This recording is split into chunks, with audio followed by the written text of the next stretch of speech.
আপনারা তাদেরকে মোটিভেশন দেন, তাদেরকে বোঝান।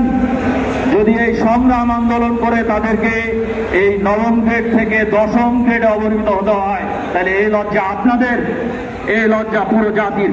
আমরা চাই যে আপনারা আপনাদের সন্তানদের ডিপ্লোমা ইঞ্জিনিয়ারদের বিরুদ্ধে বিভিন্ন রকম প্রচারণা চালিয়ে যাচ্ছে। আমরা আপনাদেরকে শুধু এটুকুই বলতে চাই, ডিপ্লোমা ইঞ্জিনিয়াররা সংগ্রামের মধ্য দিয়ে বড় হয়েছে। আমাদেরকে সংগ্রামের বা আন্দোলনের ভয় দেখে আমাদের কোনো লাভ নেই। আমরা আন্দোলন করে করে আমাদের অধিকারগুলো অর্জন করেছি।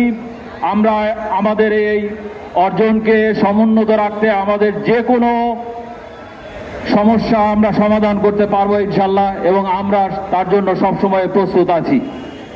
ডিগ্রি ইঞ্জিনিয়ার যারা আছেন, আমি তাদেরকে বিনয়ের সাথে বলবো যে আপনারা আপনাদের যে যোগ্যতা, সেই যোগ্যতা অনুযায়ী আপনাদের জন্য সরকার নির্ধারিত যে পোস্ট আছে সেখানেই থাকুন।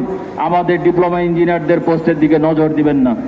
যদি নজর দেন তাহলে আপনারা আমাদের দিকে নজর দিলে আমরাও আপনাদের দিকে নজর দিব, এবং তখন আমরা দাবি করব যে 9 নম্বর যে পোস্ট আছে সেই পোস্টে আমরাও তখন আমরা স্থায়ীভাবে ওখানে যাওয়ার জন্য আমরা অ্যাপ্লিকেশন করতে চাই।